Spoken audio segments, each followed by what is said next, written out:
Yazarians. We are Yazarians. तो YZ academy, मैं दीपक कुमार सिंह। मैं आपको इसके पहले जैन धर्म का फर्स्ट पार्ट पढ़ा चुके हैं, जो कि वीडियो अपलोड हो चुका है, और सेकेंड पार्ट में आपको जैन धर्म के बारे में ही पढ़ाएंगे। ठीक है, तो चलिए हम सेकेंड पार्ट शुरू करते हैं जैन धर्म का। तो मृत्यु कहाँ हुआ था? पावापुरी में हुआ था, राजगीर में। राजगीर कहाँ पड़ता है? बिहार में पड़ता है। 72 वर्ष की अवस्था में, यानी 527 बीसी में 527 बीसी में मृत्यु होता है, या 468 में मृत्यु होता है। ठीक है, दोनों सही है। ठीक है, 527 या 468। जन्म तो आप जानते हैं, जन्म कब हुआ था बताइए आप। तो 540 में जन्म हुआ था, मृत्यु 468 में, और 599 में जन्म हुआ। ठीक है, मृत्यु हुआ 527 में। पर ये दोनों सर्वमान्य है, जन्म और मृत्यु। ठीक है, अब 540 और 468 नहीं। अगर दोनों ऑप्शन दिया होगा तो बोथ हो जाएगा। ठीक है, नहीं तो एक ऑप्शन होगा तो एक होगा। ठीक है, तो उसमें ये नहीं सोचना है, दोनों में से एक होगा। क्या होता है कि 295 बीसी में मगध में भीषण अकाल पड़ता है। अकाल किसके समय में पड़ता है? चंद्रगुप्त मौर्य के समय में पड़ता है।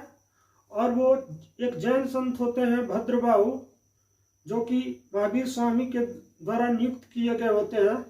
ठीक है जी, जिसको निर्ग्रंथ बोला जाता है, बंधन रहित। ठीक है, वो आपको पढ़ा चुके हैं। तो उसमें क्या होता है कि ये लोग चले जाते हैं, भीषण अकाल पड़ता है मगध में, और अकाल पड़ता है तो ये लोग चले जाते हैं कर्नाटक में, श्रवण बेलगोला चले जाते हैं। और वहीं पे चंद्रगुप्त क्या करते हैं कि संलेखना विधि द्वारा, यानी अन्न जल का त्याग करके अपना मृत्यु को प्राप्त हो जाते हैं, यानी मोक्ष को प्राप्त हो जाते हैं। ठीक है, और उसके बाद जब भद्रबाहु भारत आते हैं, मगध आते हैं, तो यहाँ पे भी एक जैन संत का नेतृत्व एक स्थूलभद्र कर रहे होते हैं, और ये दोनों में मतभेद हो जाता है। दोनों में मतभेद हो जाने के कारण जैन धर्म दो भागों में पड़ जाता है, श्वेतांबर और दिगंबर। श्वेतांबर मतलब श्वेत वस्त्र धारण करने वाले, और दिगंबर नग्न अवस्था में रहने वाले। एक मूर्ति पूजा को किया करते थे, एक मूर्ति पूजा को वे विश्वास नहीं करते थे, यानी वे मतलब एक तरह से भगवान महावीर को एक आत्मा जान के पूजा पाठ किया करते थे। ठीक है, उसके बाद जैन साहित्य को क्या कहा जाता है दोस्तों? आगम कहा जाता है। वहीं बौद्ध साहित्य को क्या कहा जाता है? बौद्ध साहित्य को जातक कहा जाता है। क्या कहा जाता है? जातक कहा जाता है। तो याद रखना है, एकदम VVI क्वेश्चन है। जैन साहित्य आगम और बौद्ध साहित्य जातक। ठीक है, ये साहित्य है 12 अंग, 12 उपांग, 6 सूत्र, 4 मूल सूत्र। ठीक है, ये सब क्या है? जैन साहित्य है। तो ये भी आपको कंठस्थ याद रखना है। ये PCS के लेवल के लिए है। ठीक है, इंजीनियरिंग के लिए नहीं। ठीक है, आप लोग इसी में देख लो कि कौन किसके लिए है। इतना आपको हार्ड नहीं पूछेगा, इसलिए थोड़ा सा ऊपर लेके चलना पड़ रहा है कि आपका भी कवर हो और उन लोग का भी कवर हो जाए। उसके बाद महावीर ने अपना उपदेश किस भाषा में दिया? तो महावीर ने अपना उपदेश प्राकृत भाषा में दिया, जबकि गौतम बुद्ध ने अपना उपदेश किस भाषा में दिया था? तो पाली भाषा में दिया था। संस्कृत का ही बिगड़ा रूप पाली है। पाली से प्राकृत बना, प्राकृत से अपभ्रंश बना, अपभ्रंश से हिंदी बना। ठीक है, तो ऐसे हुआ। उसके बाद जैन धर्म में 2 बौद्ध संगतियां हुई थी। जैन धर्म में 2 जैन संगतियां हुई थी। प्रथम जैन संगति कहाँ होता है? पाटलिपुत्र। कहाँ होता है? पाटलिपुत्र होता है। जिसका अध्यक्षता कौन करते हैं? स्थूलभद्र करते हैं। श्वेतांबर वाले कौन है? श्वेतांबर वाले 320 वर्ष के लगभग होता है और 2 भागों में श्वेतांबर और दिगंबर। और द्वितीय होता है वल्लभी गुजरात। कहाँ पड़ता है वल्लभी? गुजरात में पड़ता है। वल्लभी में एक यूनिवर्सिटी भी थी। सबसे ज्यादा प्रशासनिक पदों पर लोग पहले प्राचीन समय में यही वल्लभी से आते थे। भले ही वहाँ ये तहसीला था, बाद में अभी तो नालंदा नहीं बना था। नालंदा तो आपको जब गुप्ता साम्राज्य कुमार गुप्त जब नालंदा का स्थापना करता है सब तब का समय है। नालंदा तो बाद में आया।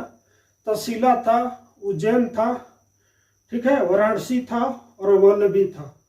ये सब शिक्षा के जगह थे, ठीक है। तो वल्लभी गुजरात में, और इसकी अध्यक्षता कौन किए थे? देवार्दी क्षमा श्रवण किए थे। कब? तो 295 AD। ये जोड़ लो कितना हुआ? 595 वर्ष के बाद सेकेंड संगति हुआ, ठीक है। और इसमें बिखरे ग्रंथों का संकलन हुआ, ठीक है। ऐसे जैन धर्म के 3 रत्न हैं। तो आप बताओ बौद्ध धर्म के कितने रत्न थे? तो बौद्ध धर्म के 3 रत्न थे, बुद्ध धम्म संघ। और यहाँ पे जैन धर्म के 3 रत्न, सम्यक दर्शन, सम्यक ज्ञान, सम्यक चरित्र। यानी अच्छे से दर्शन, अच्छे से समाधि अगर आप लगाओगे तो एकांत अवस्था में समाधि लगाओगे, किसी पे अट्रैक्ट नहीं होगे, ठीक है। तो आपको क्या होगा? अच्छे ज्ञान की प्राप्ति होगी। क्या होगा? अच्छे ज्ञान की प्राप्ति होगी। जब अच्छे ज्ञान की प्राप्ति होगी तो अच्छा बताओ, अगर बुरे ज्ञान की प्राप्ति होगी तो तुम कैसे होगे? बुरा आदमी होगे, तुम्हारा कैरेक्टर कैसा होगा? बुरा होगा। तो जब अच्छे ज्ञान की प्राप्ति होगी तो आपका कैरेक्टर कितना कैसा हो जाएगा? बहुत अच्छा हो जाएगा। यानी आपका चरित्र जो है बहुत अच्छा हो जाएगा। अब जैन धर्म के त्योहार भी थे। कुछ त्योहार के बारे में भी हम जान लेते हैं। जैसे कि पंच कल्याणक था, महावीर जयंती था, ज्ञान पंचमी, जैन धर्म में दीपावली था, ठीक है। जैन धर्म में निर्वाण के लिए 7 तत्वों का वर्णन मिलता है। जीव, आत्मा ही जीव है। अजीव, जो अचेत अवस्था में रहता है वो क्या है? अजीव। आश्रित बंधो, जो बंधनहीन रहता है और जो बंधन से मुक्त हो जाता है। हाँ, बंधन से जो मुक्त हो जाता है, यानी सुख दुख ये ऐसा पैसा से कोई उसको मतलब नहीं होता है। तो जो बंधन से रहित हो जाता है वो सवर में चला जाता है। और सवर में जाने पर निर्जरा, यानी उसको भूख प्यास नहीं लगती है, ठीक है। वो भूख प्यास को त्याग देता है। और जब भूख प्यास को त्यागता है तो उसको क्या प्राप्त होता है? मोक्ष की प्राप्ति होती है। तो ये 7 तत्व हैं, ठीक है। उसके बाद जैन संरक्षक राजा थे कल्याण नरेश, खारवेल, महापद्मनंद, चंद्रगुप्त मौर्य इत्यादि राजा थे, ठीक है। तो ये आप जानिए। जैन धर्म कर्म, पुनर्जन्म और कर्मवाद में विश्वास करता है। इसके अनुसार कर्म फल ही जन्म और मृत्यु के कारण है, ठीक है।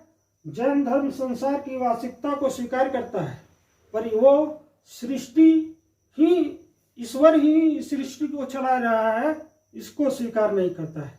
स्यादवाद का सिद्धांत भी जैन धर्म में ही दिया है, ठीक है।